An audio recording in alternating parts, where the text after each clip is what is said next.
کے اوپر مروت صاحب جو آج سپریم کورٹ نے سوالات اٹھائے ہیں بڑے جاندار سوالات ہیں، آپ کے موقف کی اس میں تائید ہوتی ہے.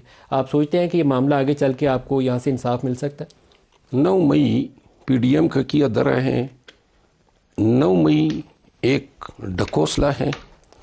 9 مئی کے نام پہ یہ جو ابھی گنوا رہے تھے شہداء کے یہ مجسمے گرائے گئے، ایک مثال دے کہاں پہ گرایا گیا، ایک بتا دیں. کرنل شیر خان والا اگر یہ ثابت ہوا، آن ریکارڈ کہہ رہا ہوں آپ کے کیمرے میں، اگر آپ یہ دعویٰ کر رہے ہیں کہ کرنل شیر کا مجسمہ تھا تو میں آپ کو آپ کی زبانی جرمانہ دوں گا. وہ ایف ریجمنٹ مردان میں جو مجسمہ لگا ہوا ہے وہ کرنل شیر خان کا تھا ہی نہیں. گرایا کس نے تھا؟ وہ اب گرایا کس نے تھا؟ جس نے گرایا بھی، اب میں آپ کو عرض کر دیتا ہوں. ہم جا رہے ہیں عنقریب کے پی میں، کے پی کی گورنمنٹ انکوائری کمیشن ایکٹ کے تحت ہم پشاور ہائی کورٹ کو لکھ رہے ہیں کہ کے پی کی حد تک 9 مئی کی جوڈیشل انکوائری کرائی جائے. وہاں پہ ریڈیو پاکستان پہ اٹیک ہوا ہے، بالکل. وہاں مردان پنجاب ریجمنٹ پہ مردان میں اٹیک ہوا ہے، قلعہ بالا زیر میں ہوا ہے، قلعہ بالا حصار میں ہوا ہے، بنو میں ہوا ہے. اب ہر جگہ پہ سی سی ٹی وی کیمرے موجود ہیں. جی ایچ کیو پہ اٹیک ہوا ہے، ان کا کیس ہے، میں اس میں وکیل رہا ہوں. وہاں پہ کوئی 450 کے لگ بھگ کیمرے جو ہیں اس روڈ پہ لگے ہوئے ہیں اور سارے آرمی کے کیمرے ہیں. کور کمانڈر ہاؤس پہ اٹیک ہوا ہے، تا حد نگاہ کیمرے ہیں، کور کمانڈر ہاؤس کے اپنے کیمرے ہیں. لیکن جو پروٹیسٹرز آپ کے کیمرے پہ کیپچرڈ ہیں اس کا کیا کریں؟ وہ تو نظر آتے ہیں. میں آپ کو وردی پکڑی ہوئی ہے اور وہ کیا جی وردی پکڑی ہوئی ہے، جس نے وردی پکڑی ہے وہ بھی اندر ہے. لیکن سوال یہ پیدا ہوتا ہے کہ ادھر ہم احتجاج کرنے نکلتے ہیں، ادھر 144 لگ جاتا ہے. 9 مئی کو 144 کیوں نہیں لگایا گیا پورے پاکستان میں؟ 10 مئی کو 144 کیوں نہیں لگایا گیا؟ پھر کور کمانڈر کا گھر کنکریٹ کا بنا ہوا، وہ میں نے کس چیز سے جلا دیا؟ کیمیکل کہاں سے آیا؟ پھر اس دن انہوں نے وہاں پہ موبائل فون نیٹ ورک کیوں جام کیا، بند کیا؟ جو لوگ وہاں گئے کمانڈر ہاؤس میں وہ آپ کے تھے؟ جو لوگ وہاں پہ گئے تھے وہ ان کے تھے، اور یہ ڈرامہ تش تش بام ہوگا. لیکن وہاں تو نظر آ رہے ہیں آپ کے لوگ باہر گاڑیوں میں بیٹھے ہوئے، ساری فوٹیجز ہیں موبائل کی بنی ہوئی.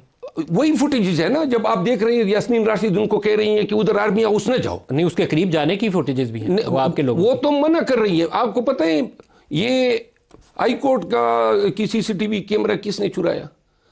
9 مئی. آپ کو پتہ ہے کور کمانڈر ہاؤس کی جب وہ ڈنڈے مار مار کے توڑ رہے ہیں اور کور کمانڈر سے کور کمانڈر وہ ریکارڈڈ ہے. وہ کور کمانڈر کدھر ہے؟ وہ ریکارڈڈ ہیں چیزیں. وہ کدھر ہے؟ وہ کور کمانڈر وہ ادھر ہی ہے. کور کمانڈر کہاں گئے؟ اس کے بعد ان کو وہ ریٹائر کیا گیا، لیکن وہ ساری چیزیں تو موجود ہیں نا. محترم میں آپ کو عرض کر دوں، یہ جو پشاور میں ریڈیو اسٹیشن پہ اٹیک ہوا، ریڈیو اسٹیشن کو آگ لگائی گئی. ریڈیو اسٹیشن پہ اٹیک کس نے کیا؟ ہاں، ریڈیو اسٹیشن پہ وہ جو لائے گئے، وہ لوگ جو لائے گئے، ایک وقت آئے گا جب ابھی ہم تھوڑا سا انتظار کر لیں، جوڈیشل کمیشن کو انکوائر کر رہے تھے. کب جا رہے ہیں آپ پشاور ہائی کورٹ؟ ہم عنقریب پشاور ہائی کورٹ کو لکھ رہے ہیں انکوائری کرنے کے لیے، اور یہ بات ابھی تک ہم نے نہیں بتائی ہے، لیکن آج ہی عمران خان صاحب نے اس چیز کے یہ دیے ہیں کہ کے پی گورنمنٹ کو اپروچ کرنا چاہیے. ہم اپنے آپ کو دیکھیے، کسی وقوعے کی کہیں پر وہ جو لوگ ہیں بھیڑ میں، یہ تو وہ کیمرے ہیں نا جو لوگوں کے ہاتھ میں تھے، موبائل تھے، ان کی سی سی ٹی وی ہے. لوگ تو آپ کے ورکرز نظر آ رہے ہیں ان فوٹیج. آپ جانتے ہیں کیسے کہوں؟ آپ جانتے ہیں ان کو. اب سارے پکڑے ہوئے ہیں، آپ کہہ رہے ہیں ان کو رہا کریں، اور وہ ان کی نظر آ رہے ہیں اس کیمرے کے. اب ہم نے کہے ان کو رہا کریں. جو آرمی نے پکڑے ہیں، وہ جو آرمی نے پکڑے ہیں ان کی کوئی شناخت ہوئی ہے سی سی ٹی وی فوٹیجز کے ساتھ؟ دیکھیں لاہور سے جو ڈاکٹر پکڑی ہوئی ہیں، یاسمین راشد، وہ خدیجہ شاہ، وہ ساروں کی خدیجہ شاہ نے کیا کیا ہے؟ وہ گاڑی میں بیٹھ کے جا رہی ہیں. تو ملک ہے ہمارا، نہ جائیں. یعنی کہ 9 مئی کو پروٹیسٹ کرنے کی تو اجازت ہوتی ہے، اندر جا کے جلاؤ گراؤ توڑ پھوڑ کی اجازت. تو کہاں پہ آپ نے کسی نے خدیجہ شاہ کا فوٹیج؟ خدیجہ شاہ کی ضمانت ہوگی، میں تو خوش ہوں کہ اس کی ضمانت ہوگی. میں تو ڈاکٹر یاسمین کے لیے بھی دعا گوں کہ اس کی بھی ضمانت ہوگی. الزام تراشی ہے 9 مئی کی. ایک وقت آئے گا کہ یہ 9 مئی کے پیچھے جو اصل آرکیٹیکٹ ہیں، 9 مئی کا فائدہ کس نے اٹھایا ہے؟ ہمارے 100 ورکرز کو جو ہیں گولیاں لگی، اور ہمارے 25 ورکر شہید ہوئے، اور ہمارے 4 ورکر تاحیات جو ہیں وہ اپائج ہوئے. ایک فوجی زخمی ہوا ہے، ایک سپاہی کو گولی لگی ہے. 9 مئی کی رٹ لگائی ہوئی ہے. 9